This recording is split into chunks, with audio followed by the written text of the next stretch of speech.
मूकं करोति वाचालं पंगुं लंघयते गिरिं यत्कृपातमहं वन्दे परमानंदमाधवम। नमस्कार, मेरा नाम पंडित नारायण भट्ट है।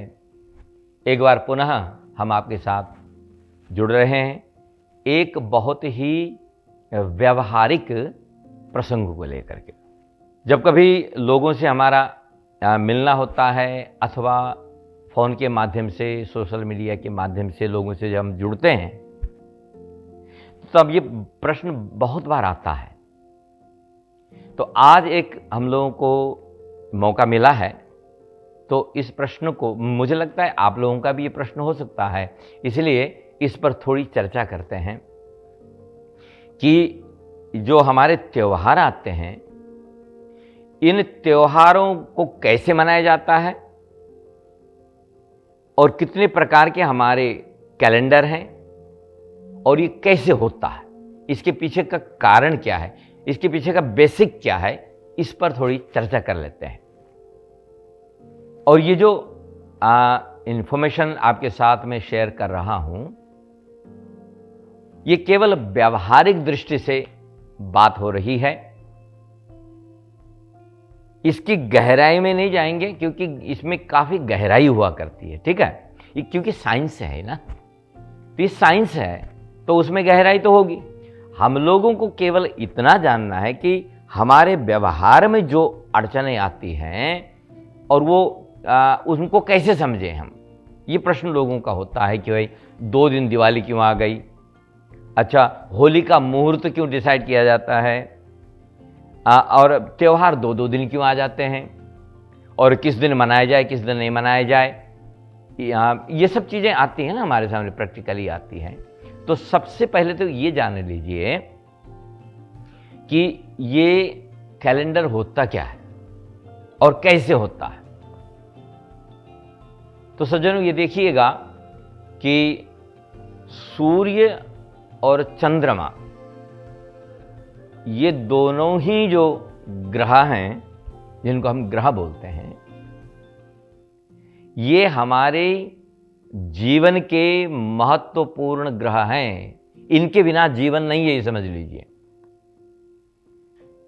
यदि आसमान में से सूरज और चांद को हटा दिया जाए तो मानव जीवन ही क्यों, संपूर्ण पृथ्वी में जो है ये जीवन तत्व तो समाप्त हो जाएगा, ये ध्यान रखिए।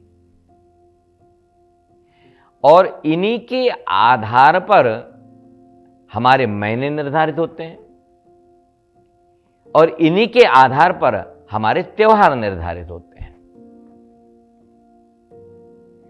अच्छा, हम सोलर और लूनर, ये 2 कैलेंडर फॉलो करते हैं, ठीक है।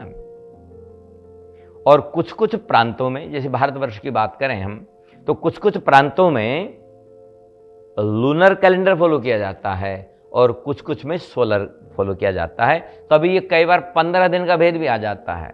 आप देखेंगे कि कभी जब श्रावण का महीना आता है तो कहीं कहीं 15 दिन के बाद खत्म होता है, कहीं कहीं 15 दिन पहले शुरू हो जाता है ना। ये भी आपने देखा होगा। तो ये कन्फ्यूजन आता ही है। तो थोड़ा सा इस पर आप समझ लीजिए कैसे होता है, क्यों होता है। तो सज्जनों, जो युगादि आता है, जब युग प्रारंभ हुआ था जिस दिन से, वो लूनर कैलेंडर माने चंद्रमा के हिसाब से प्रारंभ हुआ होता है। और हिंदू मंथ जो महीना जो है वो चैत्र महीना कहा जाता है वो। और इसी दिन जो है चैत्र नवरात्रों का प्रारंभ होता है। इसी दिन से चैत्र नवरात्र शुरू होते हैं और उस दिन को युग का आदि दिन कहा जाए, युगादि कहते हैं, क्योंकि उसी दिन ब्रह्मा जी ने सृष्टि प्रारंभ की थी। अब आप यदि ये सोच रहे होंगे कि हमको कैसे पता, तो मैंने आपको पहले बता दिया था कि ये साइंस डीपर है। इसके पीछे में जाएंगे तो ये 10 मिनट की कहानी में नहीं फिट हो पाएगा। इसलिए इतना मान के चलिए कि चैत्र नवरात्रि जिस दिन शुरू होते हैं उस दिन सृष्टि प्रारंभ हुई थी, उसको युगादि कहते हैं। और उसी दिन जो है हमारा लूनर न्यू ईयर होता है। चंद्रमा के हिसाब से वो नया वर्ष उस दिन प्रारंभ होता है हम लोगों का, और जो लोग उस कैलेंडर को फॉलो करते हैं उनके लिए वही न्यू ईयर है उनका। फिर जो सोलर न्यू ईयर है जिसको हम वैशाखी कहते हैं, और उस दिन जो है विक्रमादित्य महाराज ने आज से 2081 साल पहले 2081 ईयर्स बैक अपना कैलेंडर प्रारंभ किया था। विक्रम संवत एक्चुअली प्रारंभ किया था उनका पंचांग भी, तो विक्रम संवत कहा जाता है। उस दिन से वो विक्रम संवत प्रारंभ होता है। और जब सूर्य के हिसाब से सूर्य जब मेष राशि में आता है, अब आपको ये भी बता दें कि 12 राशियां होती हैं, उनके नाम है ये मेष, वृष, मिथुन, कर्क, ये नाम है, महीनों के नाम है ये। और ये तो जो है हमारे संस्कृत में हो गए, लेकिन हिंदी में वैशाख, जेठ, आषाढ़, सावन, भादो, ये जो है हिंदी महीने हैं इस तरह से। तो जब वैशाखी आती है उस दिन सूर्य भगवान मेष राशि में जाते हैं। मेष राशि उनका पहली राशि है, और वहां से वो एक साल में 12 राशियों में चक्कर काटते हैं, तब उनका महीना पूरा होता है, माने वर्ष पूरा होता है। तो पहले मेष राशि में से वृष में जाएंगे, फिर मिथुन में, फिर कर, ऐसे। तो जब वो 12 राशियों में चल लेंगे, एक साल पूरा हो जाएगा, फिर से मेष राशि में आएंगे तो न्यू ईयर हो जाएगा। तो वैशाखी जो है ये हिंदुओं का, सनातन धर्मियों का नया वर्ष है। हालांकि विभिन्न प्रकार के लोग मनाते हैं, क्लेम करते हैं कि हमारा है, उनका भी है, वो भी सनातनी है, वो सनातन से अलग नहीं है। तो हर सनातनी का सोलर न्यू ईयर वैशाखी है, और लूनर न्यू ईयर जो है ये चैत्र प्रतिपदा, क्योंकि ये चंद्रमा के हिसाब से है ना। तो ये जो तिथियां हैं, प्रतिपदा, द्वितीया, तृतीया, चतुर्थी, ऐसे। तो तिथियों के आधार पर, चंद्रमा के आधार पर ये तिथियां चलती हैं, ये समझ लीजिए। इसमें 15 दिन में पूर्णमासी आएगी, और 15 दिन के बाद अमावस्या आएगी, फिर पूर्णमासी आएगी। तो एक महीने में एक पूर्णमासी, एक अमावस्या आती है। अन्य तिथियां 2-2 आती हैं, जैसे एकादशी है तो 2 एकादशी आएंगी, अष्टमी 2 आएंगी, अन्य 2-2 आएंगी। लेकिन अंतिम जो तिथि है, एक पक्ष में पूर्णमासी कहलाएगी, एक पक्ष में अमावस्या कहलाएगी। तो अमावस्या के बाद में चांद बढ़ता है और पूर्णमासी तक बढ़ता है। पूर्णमासी के दूसरे दिन से वो घटना शुरू हो जाता है, और अमावस्या के दिन पूरी तरह। तो इसको डार्क फोर्टनाइट और कहते हैं, जो अमावस्या का है। उजाला पक्ष और अंधेरा पक्ष, ये 2 पक्ष हैं ना। तो पखवाड़ा भी कहते हैं लोग, पक्ष भी कहते हैं। तो इस तरह से चांद के हिसाब से तिथियां होती हैं, और ये कुल मिलाकर के लगभग जो है 27 दिन में चंद्रमा जो है एक महीना पूरा करता है, 27 डेज में। मैं एग्जैक्ट नहीं है, फिर भी लगभग 27 डेज में ये पूरा करता है। और चांद को एक राशि क्रॉस करने में 30 दिन लग जाते हैं। तो इस तरह से वो 3 साल में पूरा 1 महीने का डिफरेंस जब आता है ना, तब वो अधिक मास, मलमास जो भी आता है हर 3 साल के बाद में, इस वजह से आता है वो गैप मंथ है ना वो। तो तभी उसको मलमास क्यों कहते हैं, कब कहते हैं, अधिक मास क्यों कहते हैं, कब कहते हैं, वो बात की बात है, वो अलग उसका कारण है क्यों कहते हैं, वो एक अलग विषय है। लेकिन इतना समझ लीजिए कि सूर्य और चांद की स्पीड का जो डिफरेंसेस है 3 साल के बाद में, वो 1 महीना पूरा हो जाता है। इसलिए वो अधिक और मास और मलमास आया करता है।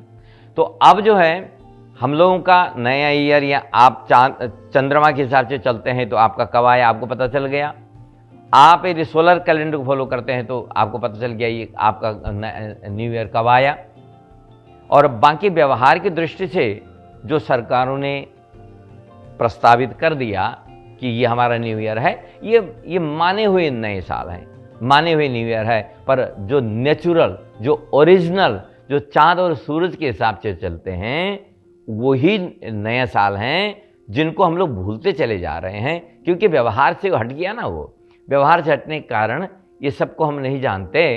तो ये एक अच्छा माध्यम है हम लोगों को समझने के लिए कि हम इस टीवी के माध्यम से, रेडियो के माध्यम से इस चीज़ को समझें कि इस वजह से ये होता है, और हम लोगों का ओरिजिनल न्यू ईयर कब होते हैं और किस कारण से होते हैं, ये आपसे बताया। इसके साथ साथ अब एक चीज़ और आपको क्लियर कर दूं कि जो तिथियों में जो भेद आ जाता है, तो दिन होता है, रात होती है, ये सूर्य के हिसाब से,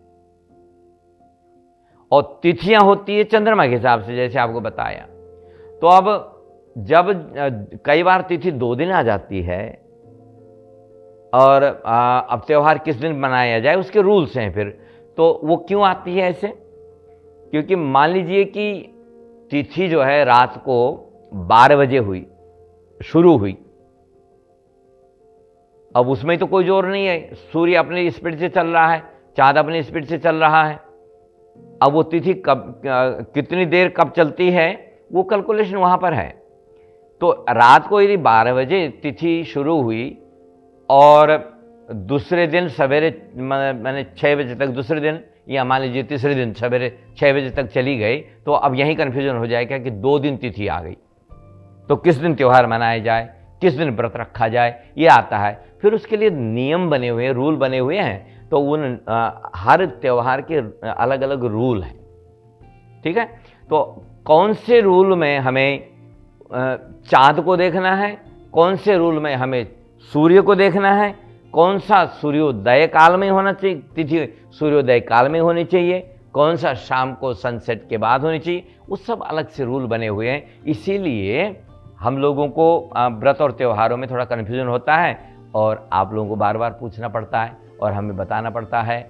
और Australian council of Hindu clergy, जो हम लोगों की संस्था है सिडनी में, हम लोग कोशिश ये कर रहे हैं कि एक यूनाइटेड फेस्टिवल कैलेंडर बने, और वो बन गया है।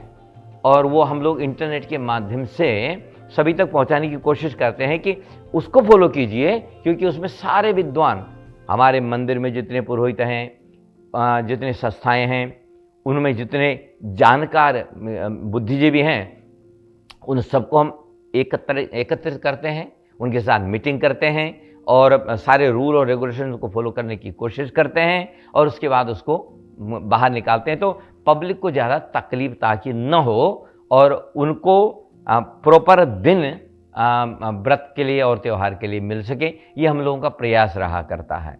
इसमें भी आपसे पुनः एक बार और निवेदन है कि आपका कोई भी यदि प्रश्न है तो आप इस चैनल के माध्यम से या टॉकवे रेडियो के माध्यम से अथवा सोशल मीडिया के माध्यम से हम तक पहुंचा सकते हैं, और हम कोशिश करेंगे कि आपके प्रश्नों का उत्तर दिया जा सके। नहीं होगा तो आपको डायरेक्ट करेंगे कहाँ से उसका उत्तर मिल सकता है, और कोशिश यही करेंगे कि आपको ठीक इन्फॉर्मेशन मिले, अच्छी इन्फॉर्मेशन मिले, इसका हमारा प्रयास रहेगा। तो एक बार पुनः आप लोगों से इस छोटी टॉक के बाद में विदा लेते हैं। पुनः मिलने के लिए धन्यवाद।